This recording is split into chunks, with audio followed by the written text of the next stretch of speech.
Oh, so blessed to see you all for this 2019-2020 MESA end of year celebration. And let me tell you, yes, yes, no,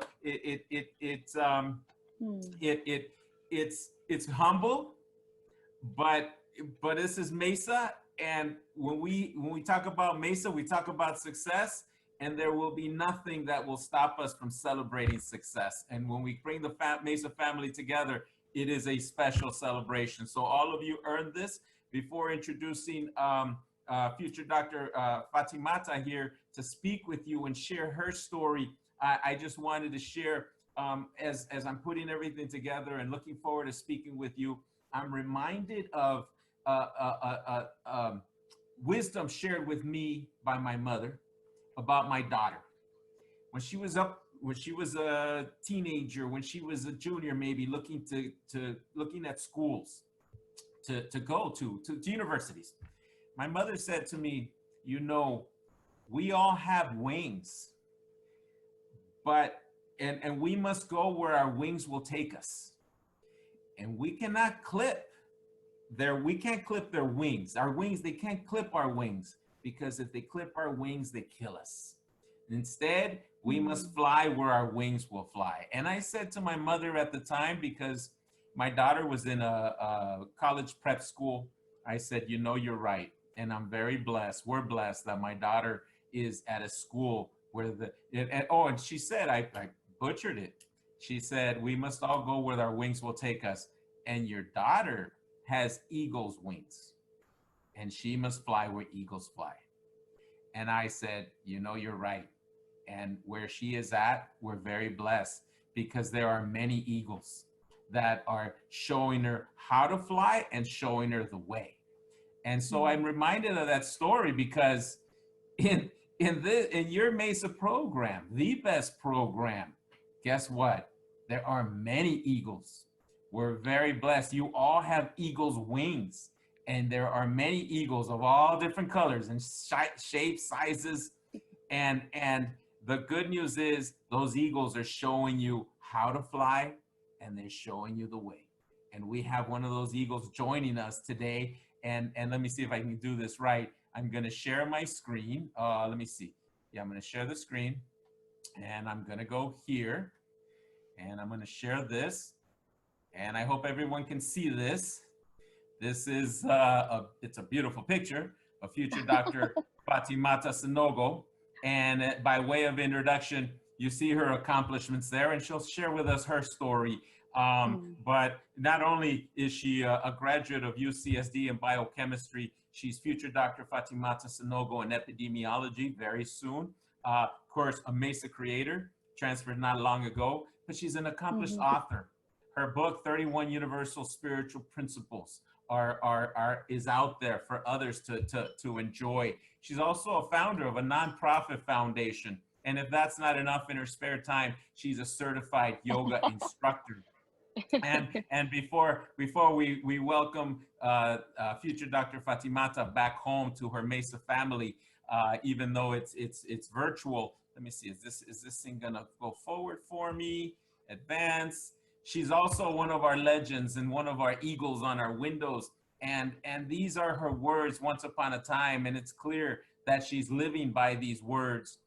The Mesa learning culture has given me direction, guidance, and focus. It has given me emotional intelligence, mental toughness, and confidence to fight for myself. It has given me empowerment. When others see challenges, wow, I see opportunities to define my purpose and use the learning culture to create my own success.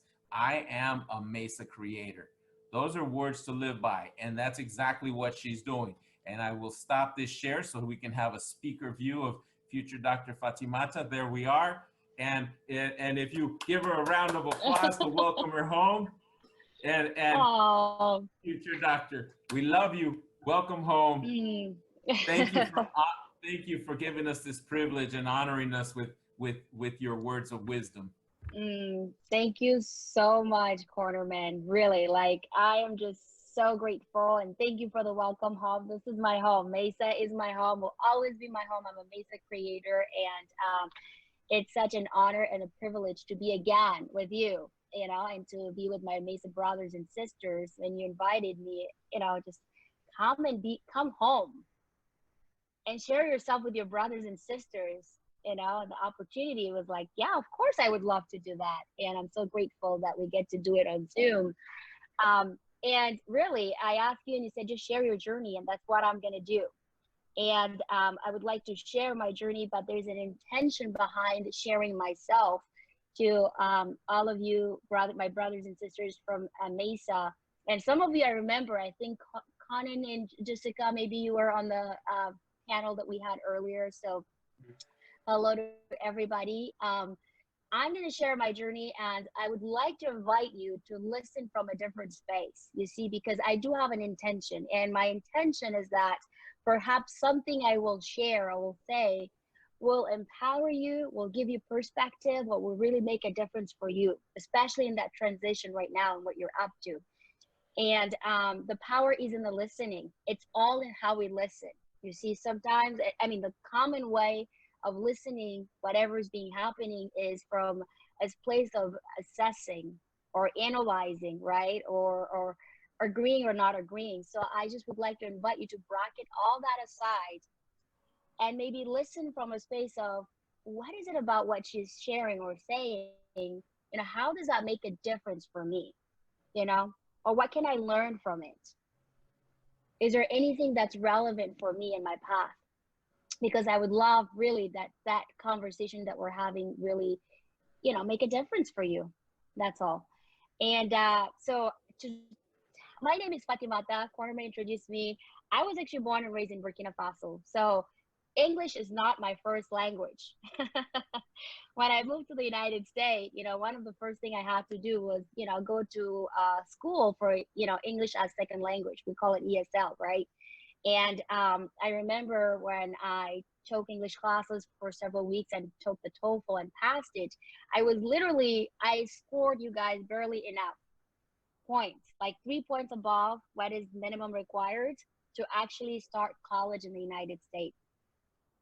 And then I started community college, and I was just so lucky and blessed that I picked San Diego City College.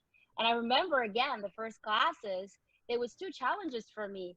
The first challenge was, am I actually understanding the English that the teacher is saying? And the second challenge is, am I understanding the lesson that the teacher is delivering, right? So here I am trying to, figure things out, and really just scattered somehow, trying to figure things out. But enough, I was very lucky. I was taking a chemistry class at student MESA Creators, and they invite me over. I walk in the MESA Center, and I meet Cornerman, and he introduced himself and he said, "Hello, I am the Cornerman." That's how they call me here. And I spoke with him, and I shared that I was taking chemistry as a G, and it's not going well. Like, I just don't even know how to study here. The English system was a little bit different to the way I was used to back home. And he brings me in his office and he says, okay. And, he goes through the laws of, MESA Creators, like MESA law number 1, if you didn't write it, it didn't exist. Number 2, keep it simple. Number 3, work smarter, not harder. I'm like, oh, bullet point reading, BPR. Like, I will never, ever forget that. But what I was in the presence of was someone like a real mentor. For the first time, I wasn't doing it by myself. Someone else had my back. Someone else was giving me focus and direction, you see. And, just really adopted me in the MESA family. And so there, I really experienced community, you guys. I was also a prize scholar. So I had a lot of, Maria is like a big sister to me, but there was Mauricio, who were like my peers. And that community, and doing it together. You would do BPRs, we'll do homework assignment together, but the whole point was coming from just hungry to learn and willing to be open to be contributed to as well. And so I took those on, and my grade went from a midterm C to like an A minus. And then that was chemistry. And then my grades just started going up, up, up, and up. You know, just really reflected in my performance was the kind of mentorship that I was receiving with MESA. And I took it very seriously. For me, it was a privilege, it was an opportunity to be part of the program. The MESA program is the best program that we had at San Diego City College. A couple of months after I joined MESA, you know, Quarterman is always looking. Oh my gosh, I get moved by it. He's always looking for opportunities that will support our education. And so he put together, and I'm sure you guys had some of those as well, you know, like, you know, he brought people from different schools, and it, you know, for us to learn about some of the internship opportunities, summer internship opportunities that were available. You know, and I showed up and I listened, and there's that small voice in my head that says, oh, come on, I don't think you're going to get an internship. It's too early. You're only like in your first year at community college, right? There's always a small voice in your head, you know, like there's the no agreement, or like you can't do it, is not always necessarily coming from outside, from someone else telling you. Sometimes it's really from inside, you know, ourselves, telling ourselves we can't do it. And for me, I just couldn't get an internship right away. But Quarterman was there, and he said, well, listen and see if anything strikes your interest. You're a MESA creator, and you go for it, you know, and just don't be your own admission committee. Just go for it. And I listened from that, and I started interacting with people. And I remember Dr. Larry Alfred from UCSD. I spoke with him, and, you know, I introduced myself, and the opportunity came. And he said, well, why don't you apply for our summer internship? And I said, well, you know, I don't even have all my paperwork with me, because the small voice is saying I can't do it. And he said, well, just start filling it out. And so why I'm sharing that is sometimes, you know, what it will take is to go beyond yourself and step into someone else's listening of you. And what I mean by that is maybe trust or listen what someone else is saying that you actually can do or you're capable of, and just take actions consistent with that if you have moments where you're doubting yourself, per se. So I did that, and it turns out I got the internship, and it was a great experience. It was my first internship at UCSD, and I was still at San Diego City College. Fast forward, I completed the internship, and then I had a request from my mentor to just continue to work in the lab for the rest of the year. So that was extended, and I would just go and do that and gain more experience. When I completed a year, they requested I come back and be a mentor for the next generation of interns. If you yeah. So, and I did that. But one thing was clear was there was a path, you know, that was being created, and I was experiencing network and support, and I leaned into that because I know I couldn't do it alone. But I really trusted the people who were genuinely there to support me. And so I did that, and then when I did 2 years at San Diego City College, I applied to transfer. And I want to share you, that was one of my experiences about failure. I remember the first year I applied to transfer, I applied to like 15 schools around the US. And to all 15 schools I applied to, I was rejected to 14 but one. I was accepted to only one school in Wisconsin, somewhere like far, far out there. And I thought, oh my gosh, well, I did everything. I have a good GPA. I did extracurricular. You know, I was like, I volunteered over 300 hours. I mentored, but I guess it wasn't just enough. And I started again to doubt myself, you see. And what I learned from that experience was the opportunity to just, you know, like ask. I wasn't going to ask. I was just going to go with, no, I'm just not good enough to transfer. But I called the schools who rejected me, and I just asked, like, what happened? You know, I just want to build from that. I want to learn from my mistakes. And some of the things they said was, oh, wow, we're looking at your application and you're a very strong candidate. And the schools you chose to apply, which is true, is I applied mainly to private schools because I was concerned about scholarships. But those are schools that don't take many transfers. Maybe it's 1 to 2 transfers a year or none at all. But it has nothing to do with my performance or my grades. And I really got that, and I learned from it. I spent another year at community college, had an incredible experience. And then, and I really got that where I wanted to go was UCSD anyways. I didn't want to leave California. So I applied to UCSD and I got into UCSD. I mean, literally, it was just like that. And then I transferred. And then let me tell you guys, when you are transfer, and especially when you're a MESA creator who transferred for community college, you have such a strong foundation for what it takes to succeed in the 4-year college. Like literally, I had BPR, I had a structure for learning. I was someone who was open to connect with people and collaborate. I already built those skills, and that helped tremendously. And I was already in the habit of looking for summer internships or scholarships. I was awarded multiple scholarships from community college to UCSD. And like I just always search for internship opportunities. Now I know my major was biochemistry, cell biology, and I knew that I was still looking for something.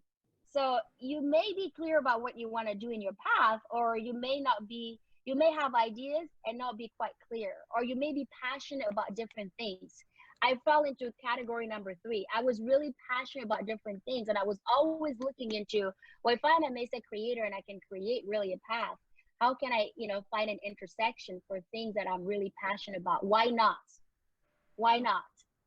Look for it and ask about it. So I talked to my mentors and I said I want to do research and I want it to be about people and I want to have a strong quantitative background. And it was in the conversation I discovered a major called epidemiology that really involves those aspects.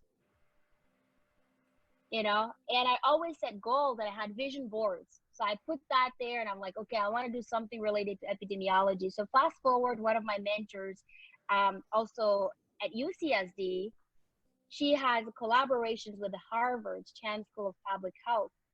And she found out about an internship opportunity for the summer in epidemiology at Harvard. So then she tells me about it. She forwarded me the email. And I see it and I freak out. And I'm like, oh, no, I can't. I'm not going to apply to Harvard. But hey, I'm a MESA creator. And so why not? Why not? Let them say no, but don't say no to yourself. Don't be your own admission committee. That's what I was taught. And so I applied, and I got in and I went there and I just really learned a great deal of what this is. And I knew that was what I wanted to pursue in grad school. Again, networking. I was there. I connected with every professor I could at Harvard. And I explained what my passion was. I explained what I wanted to pursue in grad school. And I asked if there are any resources or anything they know or any other schools, because I haven't heard of any schools in California that do epidemiology the way I want to learn. And one of the head of the genetic epidemiology at Harvard said, oh, yeah, there's USC. That's where I got my PhD. And that's where my cornerman went. And I'm like, USC is like, yeah, it's in LA. I mean, seriously, you guys, I didn't even know where USC was. Like, that's just kind of like how blunt I was about it. But I asked, I was always open to ask and allow people to contribute to me. So I came back, I did my homework, and I applied. And I got in, and, it was maybe incredibly lucky, but it's always a combination of your hard work and the amount of, and the connections and networks you have, and someone believing in yourself. When I applied for that program, epidemiology, many people said, do not apply. You can't get in because you are barely graduating as an undergrad. This is a major that requires you to get a master's degree or do some sort of medical school or 2 years of work experience. But I spoke to my mentor, Valida Jones, and she said, why not? Call them, ask them. So I did that. And yes, there were schools who would not let you apply without a master's degree, like somewhere at Berkeley. But there were schools like USC who said, you can apply. You're just competing with everybody else. But why not? Go ahead. So I did that, and I got there and I was very blessed, just incredibly grateful that I got into USC. And here I was, off I go to LA. I moved here and I took the culture of MESA with me, What MESA is about is being a creator, not a victim. There's no poor me and there's no being at the effect of something. I look around and I know there will be challenges. There will be things for me to discover that I don't know, and that's okay. But I do have a structure of discipline. You know, I can have the structure of discipline. I can ask if I need support, and I have that tendency to want to do things even outside of class, anyways, and learn from anybody as much as you can. That was my motto. Like, I am open to learning from other people.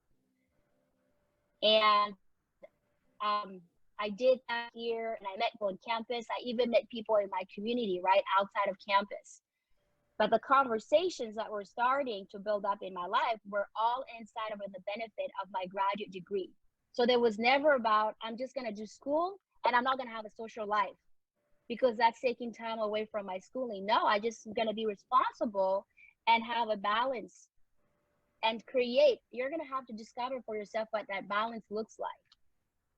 But everything, it's like they feed off each other and they really empower you in every aspect, you see. So I was open and I met people in my community, and I was willing to go for things I was passionate about. Fly where the eagles are, know what wings you have, and just go there. And at USC, I started asking questions, and I know I had a vision for the kind of projects I wanted to do. And at first I was afraid because my mentor wouldn't necessarily want to do that kind of project. But then I found people outside who were mentoring me and really learning from them to find my self-expression and what it takes to speak to your mentor, for example, and to voice yourself. So then I did that. And right now I'm doing a project that I'm extremely passionate about that's incredibly unique because I'm bringing not only science, but, aspect of mindfulness in research for people with type 2 diabetes. It's not conventional, but it's not impossible, you know? And I was just looking for what's the opportunity here? What can I add to what we're already doing at my school? And then, I met mentors who introduced me to yoga teacher training, for example, and I did that and I became a certified yoga teacher because that's something I was doing since City College. I know that's something I was passionate about. And when I take time off to go teach yoga or do yoga, I come back and, I am more focused at my work and what I do, you see. And then ultimately, when I, expanded the foundations that you learn at MESA culture, this is just apply in all aspects of your life, you guys. I don't even know what to tell you. And it's a foundation you can keep expanding and expanding. Just reach and see how deep you can get into them, really. And one of my passion was I met someone who introduced me to another, it's called landmark education, and I did that. But I got just practical ways of like how to go about creating from ideas to materializing things, you know. And so very quickly to wrap that up, it was inside of that, the kind of mentorship. I was getting mentors on campus and off campus. Learn from anybody as much as you can if you can stay focused. Know what is it that you want, what are you committed to, what you're passionate about. It may not just be one small thing. You guys are geniuses. I'm sure there's some of you who love science as much as you love art, or some aspect of you comes from creativity. Like, how are you going to integrate that in your degree? There's an opportunity for all of it. And so for me, how it reflected was really just going on and publishing a book. I thought it was something you do when, like 20 years after you graduate, and it's hard work and I don't know where to start. I didn't know, but guess what? I met people who knew and were bestsellers. And so I let them be my mentors. And then I brought my self-expression forward. And then I wanted to always found a nonprofit organization because there's people like Cornerman, like Maria Elena. I did not make myself alone. Every step of the way, there are people who trusted me, who believed in me, who supported me in every capacity. And I always wanted to pay it forward, And where I'm from, there's many girls who still don't get the chance to go to school or finish high school. And I wanted to make a difference for them. That's how I founded the nonprofit organization. I know I had that dream since I was 10 years old. I didn't quite know how you create a nonprofit, but guess what? There plenty of people who knew how, and so just the mentorship, you know, and being willing to say yes for what your life, you know, like what really you're passionate about, and you only know that. You only know that. There is no limit if you're willing to expand.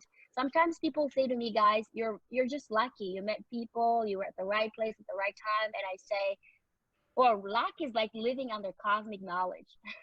Just take it as an acronym for living under cosmic knowledge. Just gotta know how it works.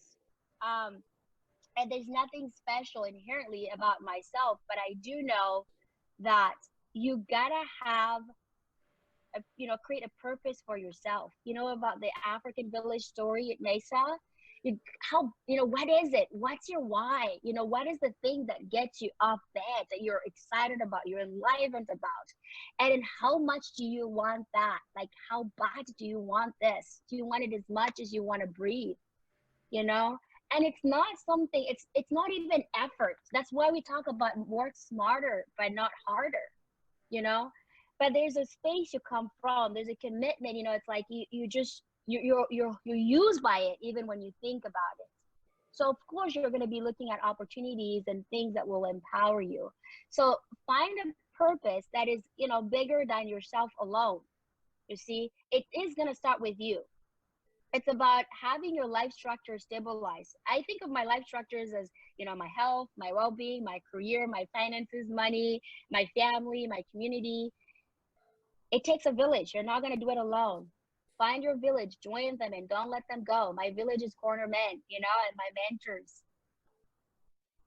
So create that for yourself and just have a foundation of integrity, really. And I don't think of integrity at all as like morality or ethics. It's not that. It's more like, you know, plan your work and work your plan. That's all. Like just be consistent and be your words, and don't cheat yourself. And if you fall short on something, you know, acknowledge it to yourself and create a structure so that it doesn't happen again. You know, if you're not doing your homework, or if you're not going for, you know, what you could really be going for, how big it gets, you're just cheating yourself.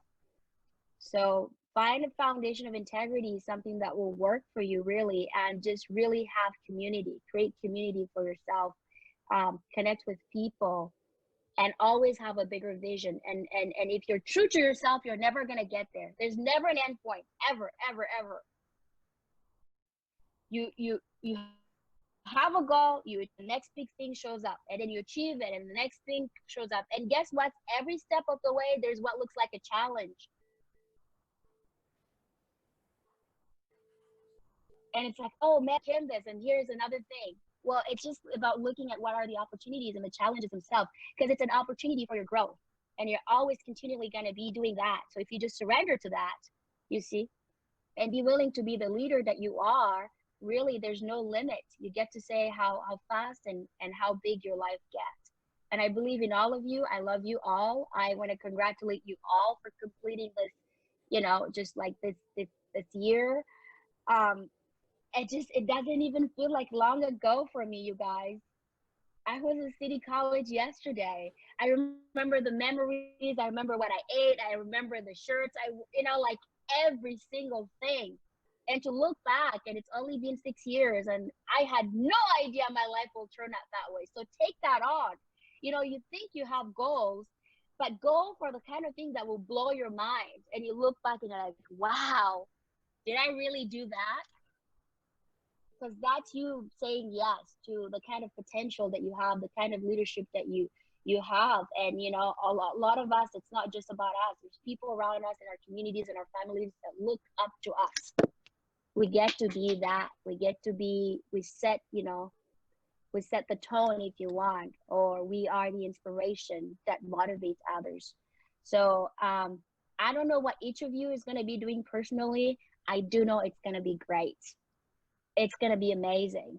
And I'm so glad that you are my brothers and sisters. I'm grateful that you are my partners in this. And the world needs you and I more than ever. Just look around. I don't need to say more. The world needs us more than ever. So just really be a stand for something. Stand for something and start with your life and commit to your goals. And the sky is the limit, really. And congratulations. And I love you all. And that's all I have to share, really.